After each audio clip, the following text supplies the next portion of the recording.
నమస్తే రమ్మగారు. నమస్తే జయ. రమ్మగారు, ఈ మధ్య మీరు చాలా రోజుల నుంచి నాకు పురాణ కథలు చెప్పట్లేదండి. సో ఈ రోజు ఎందుకు నాకు పురాణ కథల వైపు మనసు వెళ్తోంది. మనం రామాయణం గురించి కథ చెప్పాం. అంటే బ్రదర్హుడ్ గురించి, రామలక్ష్మణుడు ఎట్లా వాళ్ళు అన్నదమ్ములు ఎలా కలిసి ఉంటున్నారంటే సొంత అన్నదమ్ములు కాకపోయినా కూడా అవును, వాళ్ళు ఎలా కలిసి ఉన్నారు అనేది చెప్పాం మనం.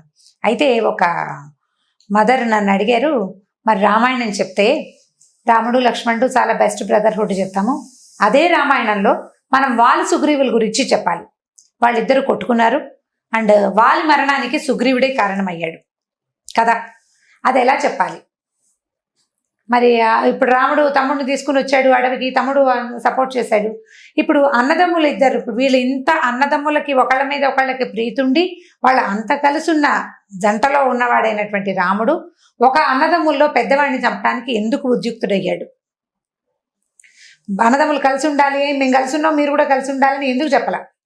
ఆవిడ ప్రశ్న చాలా సూటిగా ఉంది. మెసేజెస్లో కూడా పెట్టారు వాలి సుగ్రీవుల కథ ఎలా చెప్పాలి అని. ఇంకొక ఆవిడ నన్ను అడిగారు, ఇది ఎలా చెప్పాలండి అని. మనం చాగంటి వారి ప్రవచనాల్లో ఇది మనం అప్పుడప్పుడు వస్తుంటుంది, ఇది ఒక పాయింట్. ఇది అంటే వాదనకి తూగాల్సిన విషయం కాదు, కానీ వాలి సుగ్రీవుల గురించి తెలుసుకోవాలి. ఇప్పుడు రాముడు లక్ష్మణుడు ధర్మబద్ధులై ఉన్నారు. వాళ్ళ తండ్రి పెంపకం చాలా మంచి పెంపకము. వాళ్ళు ఒకళ్ళతోటొకళ్ళు అవినాభావ సంబంధం కలిగి ఉన్న వాళ్ళు. అంటే అవతారాలు కదా, రాముడు విష్ణుమూర్తి తాలూకు అవతారం. ఆయనతో పాటు ఆయనకి పానుపుగా ఉన్న ఆదిశేషువే లక్ష్మణుడిగా జన్మించాడని చెప్తారు. స్వామి భక్తి కూడా ఒకటి, భ్రాతృభక్తి రెండోది. ఆ రెండు కలిసి లక్ష్మణ రూపం దాల్చారు. అయితే ఇప్పుడు వాలి సుగ్రీవుల గురించి చెప్పేటప్పుడు వీళ్ళు వానరులు, అంటే మానవులు కాదు మొదటిది. తర్వాత వీళ్ళు బ్రదర్హుడ్ గురించి ఎవరిది వాళ్ళకే కానీ రెండో వాళ్ళకి అది అప్లై అవ్వదు. మనం వీళ్ళలాగా ఉండాలని, మనం బాగున్న వాళ్ళని ఆదర్శంగా తీసుకోవాలి. ఇప్పుడు వాలి సుగ్రీవుల్ని ఆదర్శంగా తీసుకుంటామని ఎవరంటారు? ఎవరు అనలేరు, ఎవరు అనలేం కూడా. ఎందుకంటే వాళ్ళు వానరులు, మానవులు కాదు. అవును. అయితే ఈ కథ చెప్దాం. వాలి మరియు సుగ్రీవుడు ఒకే తండ్రికి పుట్టిన వాళ్ళు. అయితే తండ్రి ఒకడని చెప్పకూడదు, వీళ్ళకి తల్లి ఒకరు. వృక్షరజువు అనేటువంటి ఒక వానరుడు, ఒకతను, ఒక ఆయన వానరుడే బహుశా, ఒక అప్సర తీర్థంలో స్నానం చేసి స్త్రీగా మారిపోయాడట. పురుషుడు స్త్రీగా మారిపోయాడు. స్త్రీగా మారి అప్సరసగా మారినటువంటి అతనిని చూసి సూర్యుడు మరియు ఇంద్రుడు ఇద్దరు మోహితులవటం వల్ల ఈ అబ్బాయిలు ఇద్దరు జన్మించారు. కంఠభాగం నుంచి సుగ్రీవుడు, వాలం తోక భాగం కింద భాగం నుంచి వాలి జన్మించారని పురాణ కథ. ఇప్పుడు దీనికి ఎట్లా చెప్తామంటే, రామాయణం దానికి ముందు దశకంఠుడు రావణాసురుణ్ణి, తర్వాత ఈ భూలోకం నిండా ఏర్పడినటువంటి రాక్షసుల వాళ్ళని సంహరించడం కోసం దేవతలందరూ తమ తమ శక్తులని భూలోకానికి పంపించారు. అట్లా పంపబడిన వాళ్ళే ఆంజనేయుడని మనకు చాలా మంది పేర్లు మనం చెప్పుకుంటాం. రుద్రాంశ ఆంజనేయ స్వామి, విష్ణువంశ ఆయన తాలూకు పడక అయినటువంటి ఆదిశేషు వంశ, తర్వాత ఏమో శంఖచక్రాల అంశలు రామలక్ష్మణ భరత శత్రుఘ్నులుగా జన్మించారని, తర్వాత వానరులందరూ కూడా తలా ఒక దేవత తాలూకు శక్తిని నిక్షిప్తం చేయబడటం వల్లే జన్మించారని చెప్తారు. అట్లా సూర్యుడు మరియు ఇంద్రుని వల్ల జన్మించిన వాళ్ళు వాలి సుగ్రీవులు. అయితే వాలి రామాయణంలో రాముల వారికి ఏ సహాయము చేయలే, మరణించాడు. సుగ్రీవుడు సహాయం చేశాడు. ఇప్పుడు వాలి ఏ రకంగా చేశాడు అంటే, వాలిని రాముడు సంహరించడం వల్లే సుగ్రీవుడు ధైర్యం తెచ్చుకుని తర్వాత పని చేశాడు. ఆ రకంగా వాలి కూడా ఉపయోగపడినట్టే రామాయణ గాథ. అయితే వీళ్ళిద్దరూ ఈ తర్వాత పురుష రూపం దాల్చిన ఈ పిల్లలిద్దరిని అతను పెంచాడు, వాలి మరియు సుగ్రీవుడిని. ఈ వాలి అతని పుట్టుకకి కారణం ఇంద్రుడు. ఇంద్రుడు ఒక కాంచనమాలని బహుకరించాడట వాలికి. ఆ కాంచనమాల ఏంటంటే, అతని ఎదురుగుండాకి ఎవరు వస్తే వాళ్ళ శక్తిని ఆ కాంచనమాల లాగేసుకుంటుంది. వాలి మహాబలశాలి, మామూలు వాడు కాదు. ఎలాంటి బలశాలి అంటే, 4 సముద్రాల్లోనూ ఒకటేసారి స్నానం చేసి సూర్యుడికి తర్పణం ఇవ్వగలిగేంత బలం, అంత అపరిమితమైన వేగం కలిగిన వాడు, మహాబలవంతుడు. అసలు వాలికి సాటొచ్చేవాళ్ళు లేరు. ఈ దశకంఠుడు దశగ్రీవుడు అని చెప్పుకోబడే రావణాసురుడు కూడా వాలితోటి యుద్ధంలో ఓడిపోయాడని కథలు చెప్తారు. అయితే ఈ వాలి సుగ్రీవుడు బాగా కలిసి ఉండేవారు. మొదట చిన్నతనం అంతా కలిసే పెరిగారు. వాళ్ళిద్దరూ చక్కగా, అంటే సయోధ్యగానే ఉండేవారు. వాలి భార్య తార, సుగ్రీవుని భార్య రుమ. వీళ్ళందరూ ఒక వానర రాజ్యాన్ని కిష్కింధలో రాజ్యాన్ని స్థాపించుకుని వాళ్ళ దారిన వాళ్ళు ఉన్నారు. అయితే ఏం జరిగిందట, దుందుభి అనే ఒక రాక్షసుడు, వాడికి ఏంటంటే యుద్ధకండూతి, యుద్ధం చేయాలని కోరిక. వాయుదేవుడి దగ్గరికి వెళ్తే వాయువు అన్నట్ట నాకు అంత శక్తి లేదు, సముద్రుడికి చాలా శక్తి ఉంది, అతను భూమిని అంతా చుట్టున్నాడు, సముద్రుడి దగ్గరికి వెళ్ళమన్నట్టు.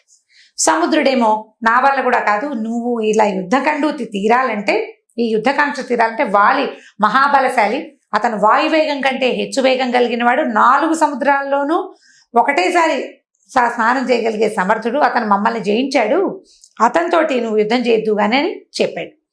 ఈ దుందుభి వచ్చి వాలితోటి యుద్ధం చేశాడు. దుందుభి అంటే అతను మహిషాల రూపంలో ఉంటాడు, 2 కొమ్ములు ఉన్నాయట.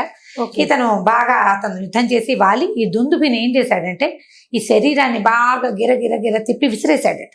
విసిరేస్తే అది ఋషిముఖ పర్వతం మీద పడింది.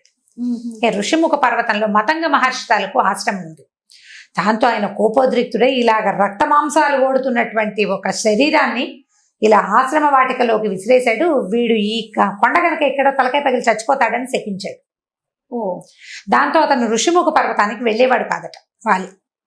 కొంతకాలం ఇలా గడిచే తర్వాత ఈ దుందుభి తాలూకు కొడుకైనటువంటి మాయావి వాలి మీద యుద్ధానికి వచ్చాడు. తన తండ్రిని చంపినందుకు వచ్చేసరికల్లా వాలి సుగ్రీవుడు ఇద్దరు కలిసి వాటితోటి ఫైట్ చేయడానికి, యుద్ధం చేయడానికి బయలుదేరారు.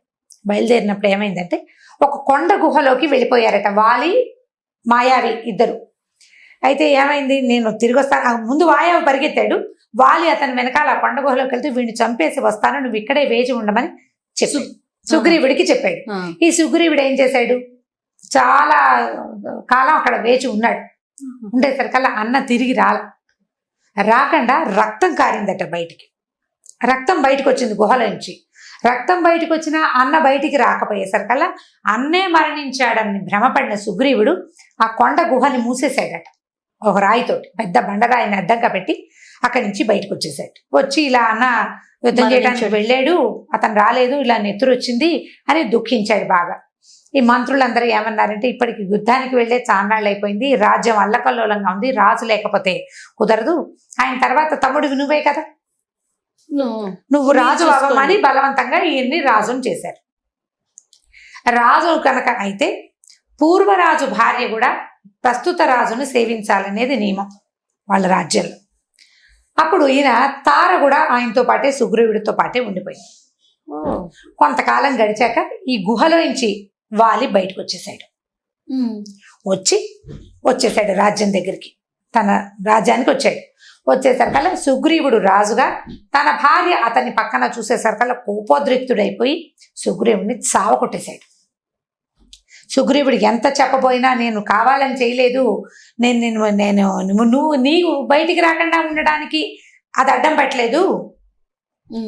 పెట్టలేదు, ఇలా రక్తం వస్తే నేను భయపడి చేశానంటే నేను ఒకడి చేతిలో చచ్చిపోతానని నువ్వు ఎలా నమ్మావు, నన్ను బయటికి రానివ్వకుండా ఉంచడానికే నువ్వు గుహకు అడ్డం పెట్టావు, నువ్వు దుర్బుద్ధితోనే మాయోపాయంతో చేసావు, నా రాజ్యాన్ని భార్యని అపహరించావని వాలి శత విధాల సుగ్రీవుడు ఎంత నచ్చజెప్పినా వినలా.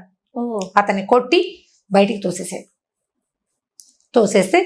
తోసేసి వాలి వెంబడి పడేసరికల్లా ఈ భయంతో సుగ్రీవుడు పరుగులు తీస్తూ ఋషిముఖ పర్వతానికి వెళ్ళిపోయాడు. ఆల్రెడీ ఋషిముఖ పర్వతం పట్ల ఈ గురించి ఇతనికి శాపం ఉంది. ఋషిముఖ పర్వతానికి ఎక్కడు వాలి, అక్కడ మతంగ మహర్షి ఆశ్రమం ఉంది, ఆయన ఒప్పుకోడు. ఆ కొండెక్కితే తలకాయ పగిలిపోతుంది, ఋషి శాపం ఫలిస్తుంది కదా. అవును, ఇప్పుడు బలశాలి అయిన వాడు బలశాలతో యుద్ధం చేస్తాడు కానీ ఋషిని ఏం చేయలేదు కదా. ఎవడు ఆ శరీరాన్ని ఇక్కడ పడేశాడో వాడి తలకాయ పగిలిపోతుంది అని చెప్పాడు. అది ఎవడైనా సరే, పాలాక్షుడైనా ఆ మంత్రానికి దొరకాల్సింది ఇక ఆ శాపానికి. ఈ వాలి అందుకని ఇతనికి రాలేదు. రాకుండా ఋషిముఖ పర్వతం మీదకి తమ్ముడిని తరిమేసి వెనక్కి వెళ్ళి తన రాజ్యాన్ని ఏలుకుని తమ్ముడి భార్య అయినటువంటి రోమని తను తీసేసుకున్నాడు, తన జనంలో కలిపేసుకున్నాడు అన్నమాట. ఇప్పుడు సుగ్రీవుడు చేసింది ఒకటి తప్పు. అది ధర్మబద్ధంగా అంటే అక్కడున్న రాజ్య ధర్మం ప్రకారం జరిగింది. వాళ్ళు చేసింది అది కాదు, క్రూరత్వంతో చేశాడు. తమ్ముడి పట్ల కోపంతో అతన్ని బయటికి వెడలు నడిచి ఇక్కడి నుంచి బయటికి పంపించేసి ఆ భార్యని తను చెరబట్టుకున్నాడు, తన దగ్గర ఉంచేసుకున్నాడు. అయితే ఈ ఋషిముఖ పర్వతం మీద ఉన్న సుగ్రీవుడు కొంతకాలం తర్వాత ఆయన తన మంత్రులతో పాటు, ఇప్పుడు సుగ్రీవుడు అంటే కొన్నాళ్ళు రాజుగా ఉన్నాడా, ఆయన రాజుగా ఉండగా ఆంజనేయుడు ఆయనకి మంత్రిగా ఉండేవాడు. హనుమంతుడు ఆయనకి సుగ్రీవుడికి మంత్రిగా ఉన్నాడు. తను బయటికి వెళ్ళిపోయేటప్పుడు ఆయన మంత్రులు కూడా ఫాలోవర్స్ వెనకాల వెళ్ళిపోతారు కదా, మనం ఇప్పుడు కథల్లో కూడా చూస్తున్నాం. రాజుగారు వెళ్ళిపోతే బయటికి వెళ్ళిపోతే ఆయన ఫాలోవర్స్ కూడా ఆయన వెనకాల వెళ్ళిపోతారు.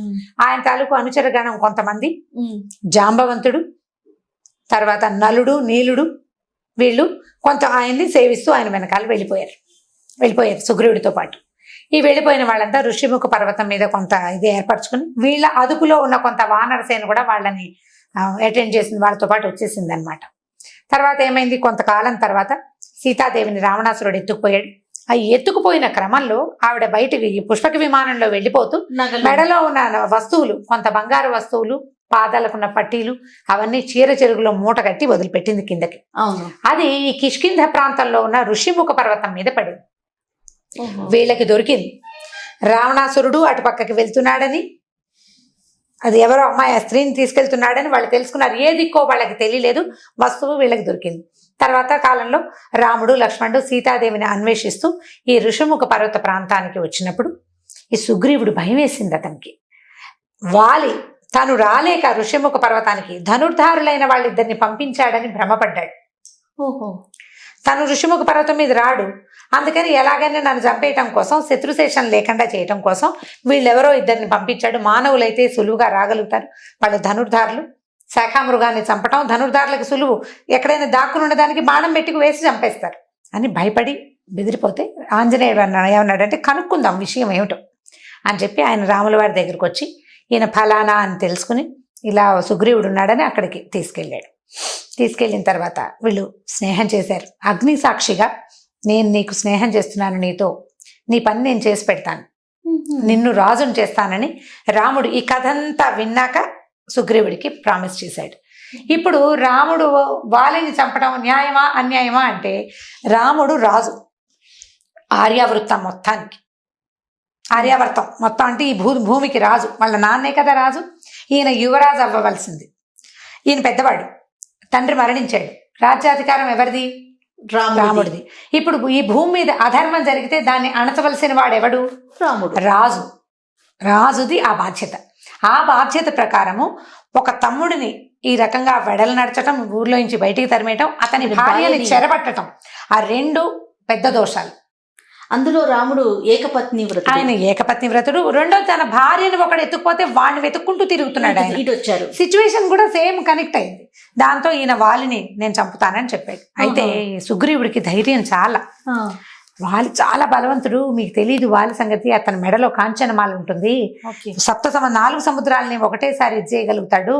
రావణాసురుడు ఓడిపోయాడు వాలి చేతిలో, వాలి పరమ బలశాలి అంటే అప్పుడు ఈయన ఏం చేశాడట, ఆ దైన్లో ఉన్నటువంటి 7 సాల వృక్షాలని ఒకే బాణంతో పడగొట్టాడట. అక్కడి నుంచి ఈ వాలి విసిరేసిన దుందుభి కళేబరం అస్థిపంజరం చాలా పెద్దదట. ఆ పెద్దది అతను విసిరాడు, 2 చేతులతోటి విసిరేశాడు. ఈయన ఏం చేశాడంటే కాలి బొటన వేలుతోటి దాన్ని తన్నాడట, అది ఎక్కడికో వెళ్ళిపోయింది. రాముడు బలశాలి, అది చూపించారు. ఈయన చెయ్యగలడు అనేది చూపించడం కోసం, నేను ఇది చేయగలను, వాలి నాకు పెద్ద విషయం కాదు అని చెప్పడం కోసం ఆ సాల వృక్షాలు 7 ఒకటే బాణంతో పడగొట్టి ఈ దుందుభి శరీరాన్ని బొటన వేలుతోటి ఇలా అంటే స్ట్రైకర్ లాగా పోయిందనమాట. అది అట్లా చేశారు. చేసేసరికి నమ్మాడు. నమ్మి ఏం చేశాడు, నువ్వు వాలిని పిలుచుకురా, నేను సంహరిస్తానని చెప్పాడు. ఈ సుగ్రీవుడు వెళ్ళి వాళ్ళ దగ్గరికి కేకలు పెట్టాడు, నా రాజ్యం, నా భార్యను అపహరించావు, నన్ను ఇట్లా బయటికి పంపేశావు, రా బయటికి రా, మన ఇద్దరం ద్వంద్వ యుద్ధం చేద్దామని అరిచేసరికల్ ఈ వాలి ఏమిటి వీడికి బాగా తీటగా ఉంది, వీడి సంగతి చూద్దామని చెప్పి భార్యతోటి వచ్చి వీడిద్దరు కలిసి ద్వంద్వ యుద్ధం చేశారు. ఒకళ్ళొకళ్ళు తోసుకోవటమే, చేతులతోటే యుద్ధం, లేదా చెరుకో కథ పెట్టుకుని యుద్ధం చేశారు వాలి సుగ్రీవులు. ఇప్పుడు బాణం వేస్తానని చెప్పాడు ఈయన, చాటు నుంచి బాణం వేయాలి. వాలి సుగ్రీవులు ఏకగర్భ సంజాతులు ఒకేలా ఉంటారు. వాళ్ళు ఎలా పోలిక ఒకటే. అవును, అదే ఎలా వాళ్ళని ఏం చేయటం, ఇతన్ని గుర్తుపట్టలేకపోయాడు ఆయన.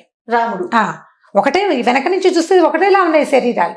అప్పుడు ఏమైంది, ఏమీ అవ్వలేదు, బాగా దెబ్బలు తిన్నాడు. దెబ్బలు తిని పరిగెత్తేసాడు ఋషిముఖ పర్వతం వైపు. దాంతో వాలి 2 అరుపులు అరిచి, నీకు ధైర్యం లేదు, నువ్వు యుద్ధం చేయలేని వాడివి ఎందుకు పిలిచావు అని చెప్పి వెనక్కి వెళ్ళిపోయాడు. వెళ్ళిపోతే ఈయన ఏడుస్తూ సుగ్రీవుడు, అయ్యా ఇలా చేసావు నన్ను, చూడు ఇంత చావు దెబ్బలు కొట్టేశాడు నన్ను, నేను నిన్ను నమ్మితే నువ్వు నాకు ఇదే చేసావు అంటే రాముడు ఏమన్నాడంటే, అయ్యా మీ ఇద్దరిని గుర్తుపట్టలేకపోతున్నా నేను, ఒక పని చేద్దామని ఒక అడవి తీగతోటి మాల అల్లి సుగ్రీవుడి మెళ్ళో వేశారట గుర్తుపట్టడానికి.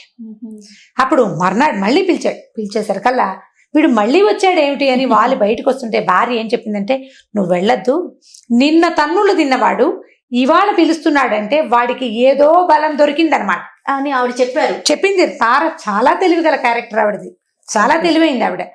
నిన్న చావు దెబ్బలు తిన్నాడు, కొన్నాళ్ళ దాకా అసలు వాడు లేవని కూడా లేవకూడదు, అట్లాంటిది లేచి ఇప్పుడు యుద్ధానికి రమ్మంటున్నాడంటే వాడికి ఏదో సహాయం దొరికింది మొదటిది. రెండోది, ఈ ఋషిముఖ పర్వత ప్రాంతానికి ధనుర్ధారులైన వాళ్ళు ఎవరో వచ్చారని వేగుల నుంచి వార్తుంది, వాళ్ళు ఏమైనా సహాయం చేస్తారేమో, నువ్వు వెళ్ళొద్దు అంటే ఆయన ఏమీ లేదు, సుగ్రీవుడికి అంత శక్తే లేదు, మనుషులు మన్నేం చేస్తారు, నన్నేం చేయగలరు, నేను ఎవరినైనా జయించగలిగిన వాడినని ఇతను వేగంగా వెళ్ళేసరికల్లా ఈసారి ఏమైంది, ఇద్దరు ద్వంద్వ యుద్ధం చేస్తుంటే దండ మెడలో అడవి పూల మాల ఉన్నవాడు సుగ్రీవుడు, లేనివాడు వాలి. బాణం వేసి కొట్టేరు వెనక నుంచి, బాణం తగిలింది, వాలి పడిపోయాడు. పడిపోతే అడిగాడు, నన్ను నువ్వు చాటు నుంచి కొడతావా, యుద్ధం చేసే నీతి ఇదేనా అంటే, నువ్వు శాఖామృగానివి, జంతువువి, నువ్వు వానరులని, శాఖామృగం అంటే వానరులు, కోతులు, చాటు నుంచే కొట్టాలి, నువ్వు ధర్మం గురించి మాట్లాడడానికి నీకేం ధర్మం హక్కు లేదు, నీకు ధర్మం గురించి మాట్లాడడానికి, తమ్ముడి భార్యను చెరపట్టావు నువ్వని రాముడు సమాధానం చెప్పాడు. అప్పుడు ఇతను పడిపోగానే అతను వెనకాల అనుచరులు వాళ్ళు వీళ్ళు పరిగెత్తుకొస్తారు కదా, అందరూ వచ్చారు, ఆయనకు ఒక కొడుకుంటే అప్పుడు ఏం చేశాడు, వాలి తన తప్పు కొంత మటుకు రియలైజ్ అయ్యి సుగ్రీవుణ్ణి రాజుని చేసి ఈ అంగదుండి తన కొడుకైనటువంటి అంగదుణ్ణి యువరాజు పట్టాభిషేకం చేయమని చెప్పాడు. ఈయన సుగ్రీవుడు కూడా మాట ఇచ్చాడు, దుఃఖపడ్డాడు, తన అన్నయ్య చచ్చిపోతుంటే సుగ్రీవుడు సంతోషపడలేదు. నేను నా ఒక తెలివి తక్కువ పతానంతో అంటే మొట్టమొదటి జరిగిన పొరపాటు వల్ల ఈ పని చేయవలసి వచ్చింది అని అన్నం చూసి చాలా దుఃఖం అనుభవించాడట సుగ్రీవుడు. దుఃఖపడి ఈ కొడుకుని నేను యువరాజుని చేస్తానని మాట ఇచ్చాడు. వాలిని దహనం చేసేసారు. తర్వాత సుగ్రీవుడికి పట్టాభిషేకం చేయబడింది. ఇప్పుడు వాలి సుగ్రీవుల కథ బెస్ట్ బ్రదర్హుడ్కి చెప్పచ్చా చెప్పకూడదా అంటే బ్రదర్హుడ్కి చెప్పాల్సిందే. అన్నదమ్ముల్లో ఇలాంటి పొరపచ్చాలు రాకూడదు అని చెప్పడం కోసం వాలి సుగ్రీవుల కథ చెప్పచ్చు. నేను బ్రీఫ్గానే చెప్పాను. ఇందులో బోల్డ్ అని డీటెయిల్స్ ఉన్నాయి, చాలా డీటెయిల్స్ ఉన్నాయి. ఇంకా కొంచెం డీటెయిలింగ్గా మీరు వాలి సుగ్రీవుల గురించి ఇంటర్నెట్లో సెర్చ్ చేయొచ్చు, పుస్తకాలు దొరుకుతాయి, డీటెయిల్డ్గా కూడా చెప్పచ్చు. దీన్ని పరిహరించాలని అంటే ఇది చెప్పకూడని విషయంగా భావించద్దమ్మా దయచేసి, ఎందుకంటే ఇది తప్పకుండా చెప్పాల్సిన రామాయణ అంతర్గత కథల్లో వాలి సుగ్రీవుల కథ తప్పకుండా చెప్పాల్సిన కథ. వాళ్ళకి అసలు ప్రముఖ స్థానం ఉంది కదా మరి, ఎందుకంటే పతాక నాయకుడు సుగ్రీవుడు చివరి దాకా ఉన్నాడు, కథ ఎండింగ్ దాకా ఉన్నాడు కదా.